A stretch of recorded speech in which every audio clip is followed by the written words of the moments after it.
Histoire chapitre 9. L'histoire du deuxième moine ascète, le fils du roi. Madame, dit-il, pour obéir à vos ordres et vous faire comprendre pour quelle étrange raison j'ai perdu un œil de l'œil droit, je dois raconter toute l'histoire de ma vie. Je viens de passer mon enfance. Mais mon père, sachez-le, j'étais à l'origine un prince.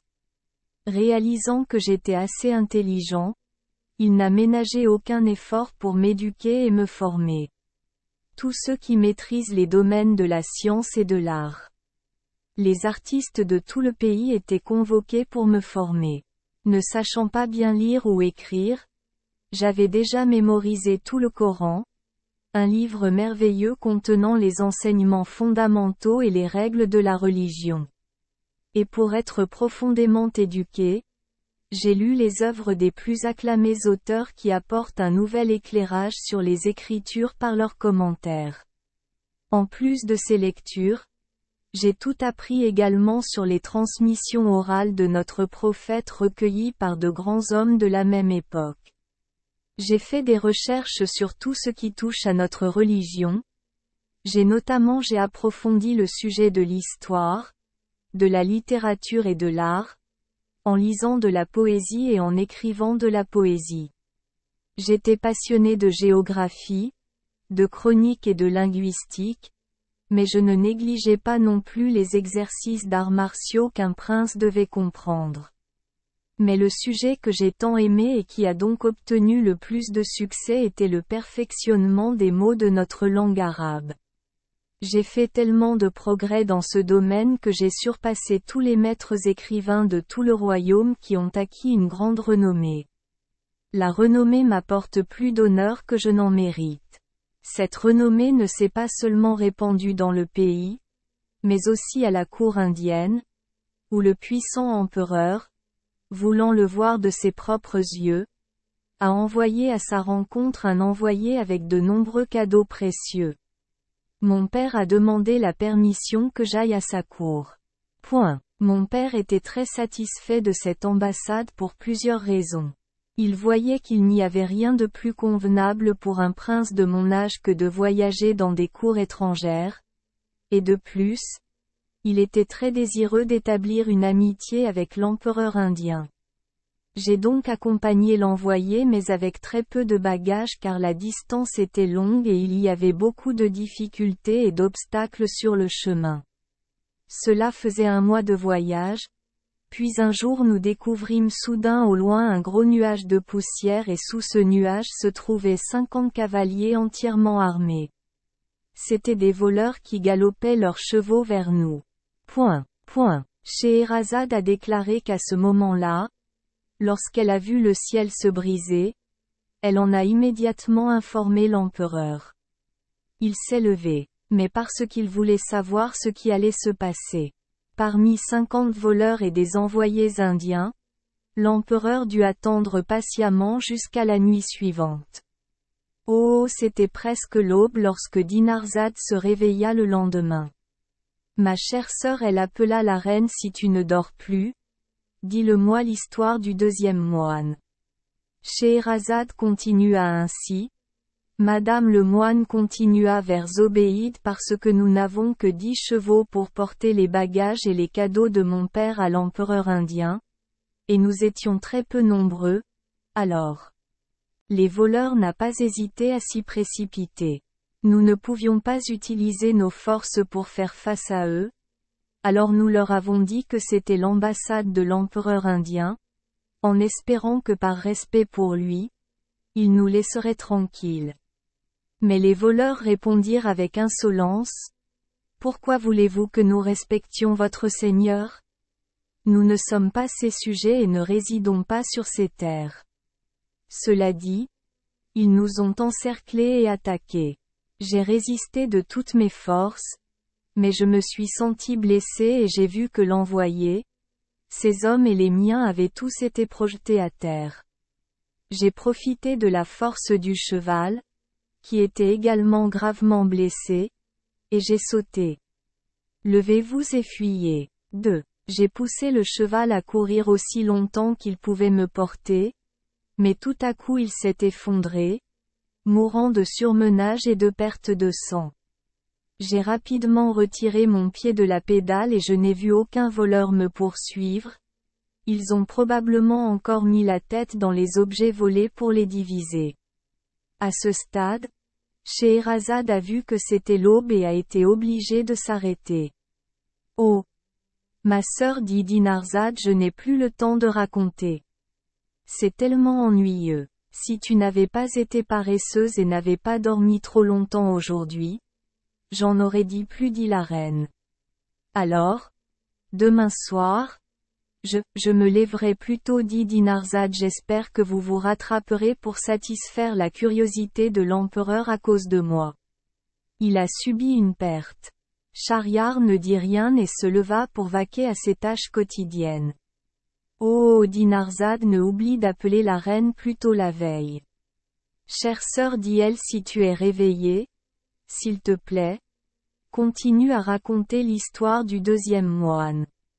Je suis d'accord, répondit Scheherazade, et à ce moment-là elle continua ainsi. Alors, madame, dit le moine seul, blessé, sans personne pour m'aider, dans un pays étranger, je n'ai pas osé reprendre la route. La peur est qu'elle tombe entre les mains de voleurs. Après avoir pansé la blessure, qui n'était pas trop grave, j'ai marché jusqu'au soir jusqu'au pied d'une montagne. J'ai vu une entrée de grotte à flanc de montagne. Je suis entré dans la grotte et j'y ai passé la nuit tranquillement après avoir mangé quelques fruits cueillis en cours de route. Le lendemain et les jours suivants, j'ai continué car je ne voyais pas d'endroit convenable pour m'arrêter. Après un mois de voyage ainsi, je suis arrivé dans une grande ville peuplée traversée par de nombreuses rivières.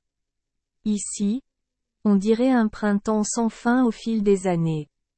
La scène paisible qui s'est déroulée sous mes yeux m'a fait me sentir heureux et j'ai temporairement oublié la profonde tristesse de voir mon sort dans un tel état. Mon visage, mes mains et mes pieds étaient sombres à cause du soleil et du vent, mes chaussures étaient déchirées et mes vêtements étaient en mauvais état. Je suis allé en ville pour savoir où c'était. J'ai demandé à un tailleur dans sa boutique. Voyant que j'étais jeune et que j'avais quelque chose de différent dans mon apparence, il m'a fait asseoir à côté de moi et m'a demandé qui j'étais, d'où je venais et pourquoi j'étais ici. Je n'ai pas caché tout ce qui m'est arrivé et j'ai également dit la vérité sur mon identité. Le tailleur m'a écouté attentivement, mais quand j'ai fini de parler, non seulement il n'a pas eu un mot de réconfort, mais il m'a encore plus bouleversé. Tais-toi, il m'a dit, ne te confie à personne. Qui sait quoi, tu viens de me le confier parce que le roi qui règne ici est le plus grand ennemi de ton père. Il t'humilierait probablement si l'on apprenait que tu es venu dans cette ville. Je ne doute pas de la sincérité du tailleur lorsqu'il prononça le nom du roi. Mais comme la querelle entre mon père et lui n'avait rien à voir avec ma situation, il valait mieux que je n'en parle pas. J'ai remercié le tailleur pour ses conseils et je lui ai dit que je l'écouterais attentivement et que je n'oublierai jamais le plaisir de le rencontrer. Parce qu'il a vu que j'avais faim, il m'a apporté à manger et m'a même laissé dormir, ce que j'ai accepté. Quelques jours plus tard, je vis que j'avais recouvré ma santé, brisée au cours d'un voyage long, fatigant et ardu, et que la plupart des princes musulmans avaient souvent un métier ou étaient habiles dans un certain art. Chance, vous pouvez l'utiliser si nécessaire. Il m'a demandé si je savais encore quoi faire pour gagner ma vie afin de ne dépendre de personne. J'ai répondu que j'étais compétent dans ce domaine, grammairien, poète, etc. Et surtout, j'ai très bien écrit. Avec tout ce que tu viens de dire, dit oncle, tu ne pourras rien faire pour avoir une part du gâteau. Il n'y a rien de plus inutile ici qu'une connaissance de ce genre. Si tu écoutes mes conseils, ajouta l'oncle, tu recevras une chemise et tu as l'air en bonne santé et fort. Tu iras dans la forêt voisine pour trouver du bois de chauffage et le vendre au marché. Je suis sûr que tu le feras. La vie n'est pas grâce à n'importe qui. De cette façon, il pourra attendre une opportunité favorable. Le beau temps dissipera les nuages qui ont assombri sa vie heureuse, l'obligeant à cacher sa lignée. Je vais te procurer une corde et une hache pour couper du bois. La peur d'être reconnu et le besoin de survivre ne m'ont pas fait hésiter, même si le travail de collecte du bois de chauffage pour le vendre était dégradant et pénible.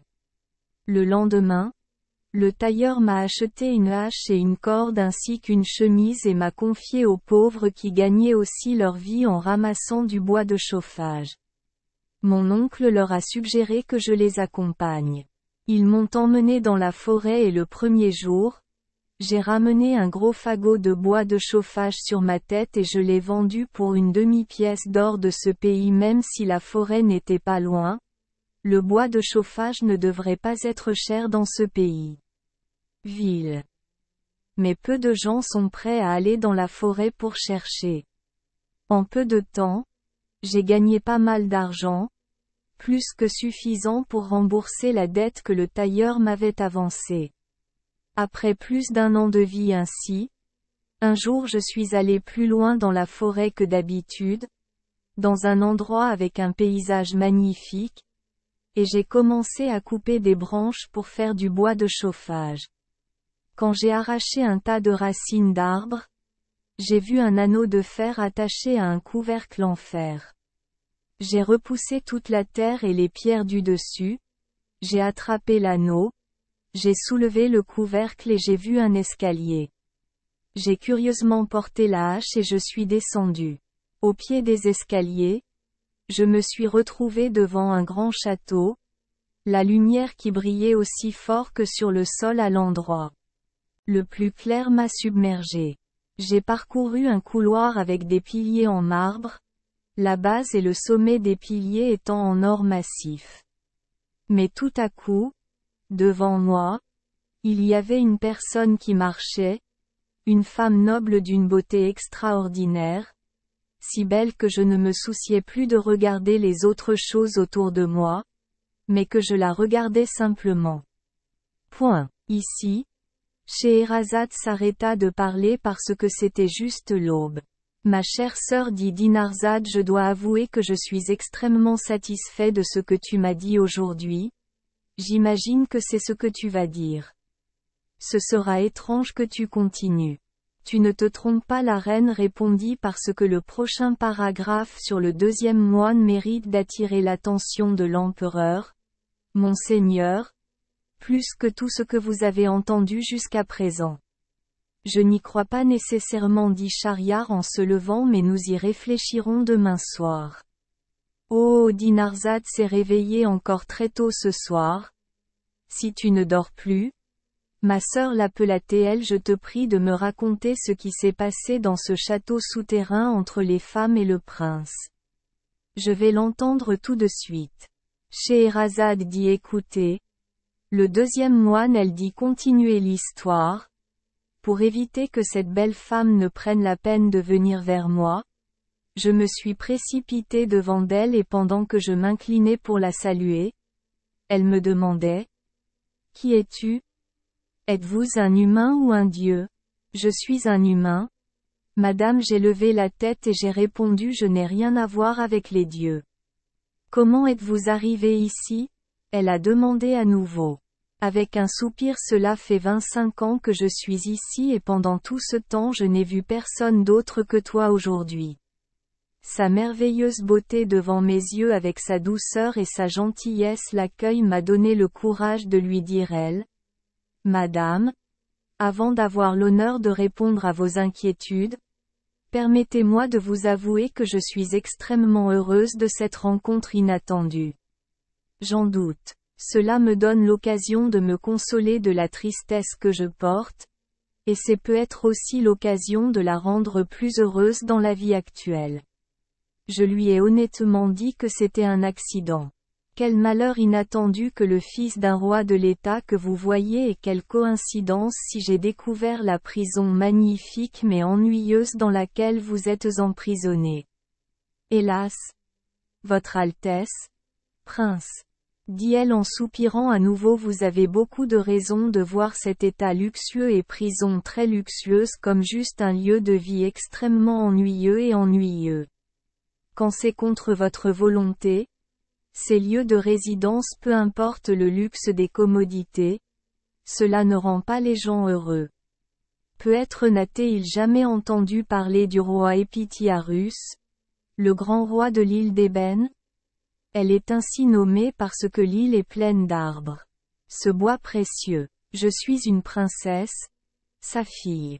Le père du roi a choisi son gendre comme prince, mon cousin.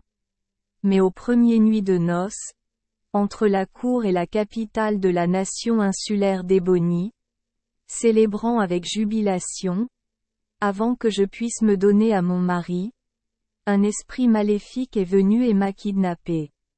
À ce moment-là, je me suis évanoui, complètement inconscient, et quand je me suis réveillé, je me suis retrouvé dans ce château. Pendant longtemps, je n'ai pas pu me calmer, mais le temps et le besoin m'ont forcé à m'y habituer progressivement et à accepter de vivre avec l'homme méchant. Depuis 25 ans, comme je vous l'ai dit, je vis ici et on peut dire que tout ce qui sert la vie est très complet, tout ce qui peut satisfaire une princesse qui n'aime que se maquiller et se déguiser. Tous les 10 jours, continua la princesse, le méchant vient passer la nuit. Il ne dormait pas toujours ici et son explication était que la femme qu'il avait épousée deviendrait jalouse si elle savait qu'il ne lui était pas fidèle. Cependant, si j'ai besoin de lui, de jour comme de nuit, il me suffit de toucher le talisman accroché devant la porte de ma chambre et il apparaîtra immédiatement. À ce jour, 4 jours se sont écoulés, il ne me reste donc plus que 6 jours à attendre. Tu peux donc rester ici 5 jours pour être mon ami si tu le souhaites et je te traiterai selon ton honneur et ta dignité. Je me considère trop heureux de recevoir une offre aussi spéciale, alors pourquoi refuserais-je? La princesse m'a emmené dans la salle de bain la plus luxueuse que j'ai jamais vue et quand je suis sortie et que j'ai changé de vêtements, j'en ai trouvé une autre qui était très belle et élégante, probablement apportée pour être plus digne d'elle. Nous nous sommes assis sur un lit joliment recouvert de moquettes, à côté de coussins recouverts de brocart indien. Un instant plus tard, elle déposa des assiettes de plats délicieux sur la table. Nous avons mangé ensemble et avons passé le reste de la journée heureux et ce soir-là, elle m'a reçu dans son lit. Le lendemain, elle a trouvé tous les moyens pour me rendre heureuse. Pendant le repas, elle a sorti une bouteille de vin vieilli, le meilleur type que peu de gens possèdent et a voulu partager une tasse de vengeance avec moi. Quand j'ai eu le vertige à cause de ce vin doux, je lui ai dit, « Belle princesse. » Pendant longtemps, elle eut l'impression d'être enterrée vivante. « S'il vous plaît, suivez-moi et remontez à la surface pour profiter de la vraie lumière du jour dont vous avez été privé pendant tant d'années. Laissez derrière vous cette fausse lumière dans laquelle vous baignez chaque jour. » Cher prince, elle sourit en réponse à mes paroles, s'il te plaît, ne dis pas ça. Je méprise la plus belle lumière du monde tant que tous les 10 jours tu m'en donnes 9 et que tu donnes le 10e jour au dieu maléfique. Princesse, dis-je, je vois clairement que c'est parce que tu avais peur du méchant que tu as dit ça. Quant à moi, je ne le considère comme rien, je déchirerai en petits morceaux ce talisman et les mots écrits dessus. Laissez-le venir, je l'attendrai. Peu importe sa puissance, je lui montrerai la force de ce bras. Je jure que je détruirai tous les mauvais esprits de ce monde et il sera le premier.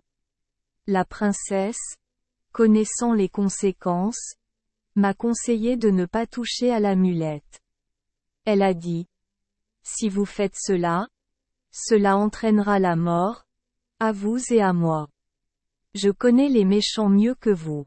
La vapeur qui s'élevait de l'alcool m'empêchait de distinguer les mots corrects de la princesse. J'ai levé mon pied, j'ai marché sur le talisman et je l'ai déchiré en morceaux. À ce moment-là, Scheherazade aperçut la lumière du matin, s'arrêta de parler et l'empereur se leva. Mais il n'avait aucun doute que le talisman, ainsi déchiré, pas guérir, a causé quelque chose de grave. Il a décidé de continuer à écouter l'histoire.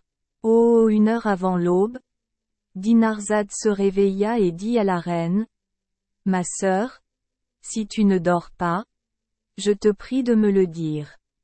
Ce qui s'est passé dans ce château souterrain, après que le prince ait déchiré le talisman. Je vais vous le dire clairement maintenant. » Puis elle a immédiatement continué l'histoire dans le personnage du deuxième moine. 2. Dès que l'amulette a été déchirée à part, le château tout entier tremblait comme s'il était sur le point de s'effondrer avec le tonnerre et les éclairs clignotant par intermittence dans le château sombre. Ce bruit terrible a fait disparaître un peu d'alcool. Je me suis réveillé mais c'était trop tard. Je ne pouvais plus sauver mon erreur. Je m'écria. Princesse. Alors c'est quoi? Elle a paniqué, n'a rien pensé à son propre désastre et m'a répondu. Oh mon Dieu! S'il vous plaît, fuyez vite, sinon vous mourrez. J'ai fait ce qu'elle m'a dit, mais comme j'avais tellement peur, j'ai laissé la hache et les sandales derrière moi. Dès que j'atteignis les marches d'où j'étais descendu, le château hanté s'ouvrit grand pour laisser entrer l'esprit maléfique. Il demanda avec colère à la princesse. « Pourquoi m'as-tu appelé ici ?» Une crise cardiaque, répondit la princesse, m'obligeant à retrouver la bouteille que tu as vue. J'ai bu 2 ou 3 gorgées et je l'ai rangée, mais malheureusement j'ai glissé et je suis tombée, déchirant le talisman. C'est tout. Rien ne s'est passé. En l'entendant dire cela, l'esprit maléfique dit avec colère. Tu es une garce, une menteuse, cette hache et ces sandales. Pourquoi es-tu ici? Je viens de le voir maintenant, dit la princesse. Peut-être êtes-vous venu ici avec une telle intensité que vous les avez balayés de quelque part et les avez amenés ici sans y prêter attention? Le vieux méchant n'a répondu que par des jurons et des coups que j'ai clairement entendus. N'ayant pas le courage d'écouter les cris pitoyables de la princesse brutalement torturée, j'ai enlevé les vêtements qu'elle m'avait donnés pour me changer et j'ai enfilé mes propres vêtements que j'avais laissés la veille au pied de l'escalier. Salle de bain. J'ai monté les escaliers et suis revenu au sol, avec douleur et sympathie pour la princesse qui a dû subir un désastre à cause de mon erreur. Je me suis transformé en meurtrier et en la personne la plus ingrate du monde parce que j'ai sacrifié la plus belle princesse du monde à la cruauté d'un méchant en colère. C'est vrai qu'elle est emprisonnée depuis 25 ans, me suis-je dit, mais à part perdre sa liberté, elle n'a plus rien à souhaiter pour le bonheur. Ma colère a mis fin à son bonheur et l'a confié aux mains d'un démon cruel. J'ai abaissé la trappe, je l'ai recouverte de terre et je suis revenu en ville avec un fagot de bois de chauffage sur la tête dont je ne savais pas comment j'avais eu tant, j'étais confuse. Le tailleur du propriétaire m'a vu revenir et était fou de joie. Tu es parti quelque part, m'a-t-il dit, je suis très inquiet. J'ai peur que ton identité soit révélée. Je ne sais pas quoi faire et j'ai peur que quelqu'un te reconnaisse.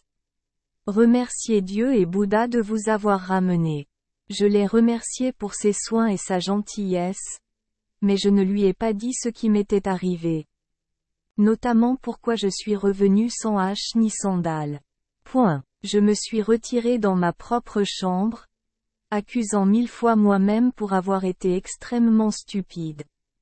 Rien ne pourrait se comparer au bonheur de la princesse et de moi si je m'étais retenu de toucher à ce charme magique.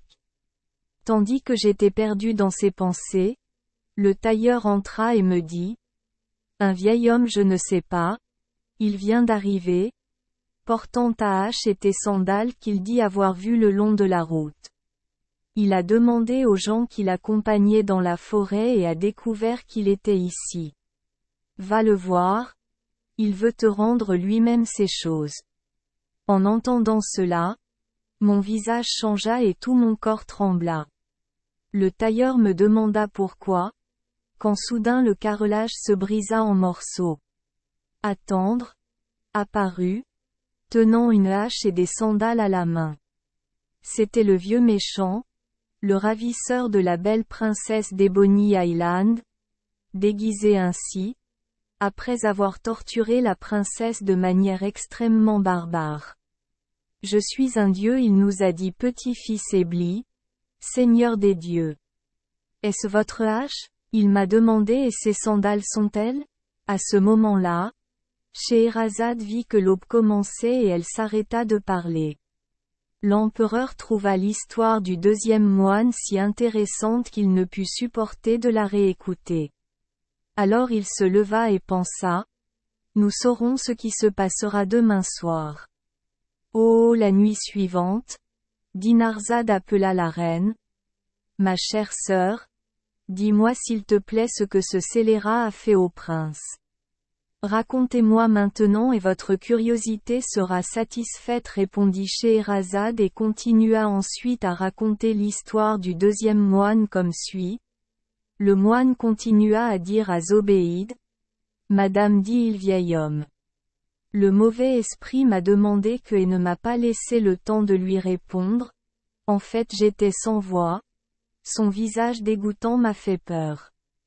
Il m'a serré dans ses bras, m'a traîné hors de la pièce et a sauté très haut, m'entraînant vers le ciel bleu aussi fort et rapide que l'éclair.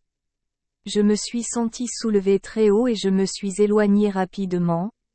Alors je suis vite arrivé à destination. Il m'a attrapé fermement et m'a jeté au sol. Il a tapé du pied. Le sol s'est ouvert et il s'est baissé. Je me suis immédiatement retrouvé devant la belle princesse d'Ebony Island dans le château hanté. Mais hélas, la scène devant mes yeux était comme un objet pointu qui me transperçait le cœur. Elle gisait là, nue, couverte de sang à moitié mort, les larmes coulant sur ses joues. Armée rusée, le monstre m'a pointé du doigt et lui a dit c'est ton amant? Elle m'a regardé tristement et a répondu tristement. Je ne sais pas qui est cette personne. C'est seulement maintenant que je l'ai vue. Étoile, dit le vieux méchant, c'est la raison pour laquelle tu es comme ça et tu oses encore dire que tu ne le sais pas? Si je ne le connais pas, répéta la princesse, veux-tu que je mente et que je dise que je sais pour lui faire du mal? Ensuite le méchant a sorti son épée et l'a mise dans la main de la princesse. Si vous ne l'avez jamais vue auparavant, prenez cette épée et coupez-lui la tête pour que je la voie. Hélas, la princesse dit, comment puis-je faire ce que tu m'as forcé à faire? Mon endurance était épuisée et je ne pouvais même pas lever les bras, et s'il me restait un peu de force, aurais-je le courage de tuer quelqu'un que je ne connaissais pas? Une personne innocente? Ce refus, dit le mauvais esprit à la princesse, me fait voir clairement tous tes péchés. Puis, se tournant vers moi, il me demanda, et toi, tu connais cet enfant? Je serais la personne la plus ingrate si je n'étais pas aussi fidèle à elle qu'elle l'était à moi, et ce serait la cause de son malheur. Alors, j'ai répondu au méchant, comment je la connais alors que c'est la première fois que je la vois? Si c'est vrai, dit le méchant, alors tu prends cette épée et tu me coupes la tête. Si tu fais cela, je te libérerai et je croirai que tu ne l'as vue qu'une seule fois, comme tu l'as dit. S'il vous plaît, je lui ai dit et j'ai pris l'épée de sa main. Point. Mais, Votre Majesté Scheherazade est là pour arrêter de parler, c'est le matin. Je ne veux pas abuser de votre patience. Les gens. C'est vraiment étrange détail, l'empereur pensa en lui-même, voyons demain si ce prince a une tendance cruelle à obéir aux méchants ou non. Oh, la nuit était sur le point de se terminer. Dinarzade appela la reine dit. Ma sœur, si tu ne le fais pas dormir, pourriez-vous s'il vous plaît continuer à me raconter ce que vous avez laissé hier? Je le veux aussi dit Scheherazade. Vous saurez que le deuxième moine a raconté l'histoire ainsi. Chère madame, ne croyez pas que je m'approche du belle princesse d'Ebony Island pour exécuter les ordres cruels du vieux méchant. Je veux juste exprimer à travers mes gestes, autant que je peux, lui montrer que si elle a courageusement sacrifié sa vie pour son amour, alors pourquoi n'oserais-je pas sacrifier ma vie pour son amour? Ou quoi? La princesse a compris mon intention. Malgré sa douleur et sa tristesse, elle m'a regardé avec des yeux reconnaissants et comme pour dire qu'elle était prête à mourir et heureuse de voir que je voulais aussi mourir pour elle. Et, j'ai reculé d'un pas, j'ai jeté l'épée par terre et j'ai dit à l'esprit maléfique, je serai éternellement maudit devant tous les hommes si je tue lâchement quelqu'un que je n'ai jamais connu, qui ne l'est pas encore. Voir dans cet état, est sur le point de rendre son âme.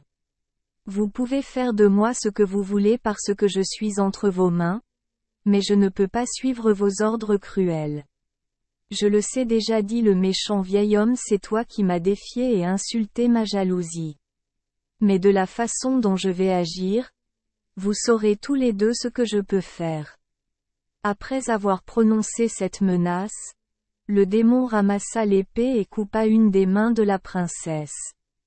Elle n'a eu que le temps de me faire un signe de l'autre main en guise d'adieu car son sang avait déjà été perdu et à ce stade, elle n'avait plus le droit de vivre que quelques instants de plus après cette brutalité finale à laquelle ressemblait la scène. Je m'évanouis. Quand je me suis réveillé, je me suis plaint au vieux méchant pourquoi il m'avait fait attendre si longtemps la mort. Me poignarder? Bon sang, je lui ai dit je suis prêt pour un coup d'épée. Je t'attends comme si j'attendais une grande faveur que tu puisses me rendre. Mais au lieu de me tuer, il dit, c'est ainsi que les dieux traitaient les femmes soupçonnées de trahison. Il vous a accueilli ici, si je vous surprenais en flagrant délit, je vous tuerais sur le champ. Mais je serais temporairement prêt à te laisser te transformer en chien, en singe, en âne, en lion ou en oiseau. S'il vous plaît, choisissez un de ces animaux, je veux vous laisser faire ce que vous voulez.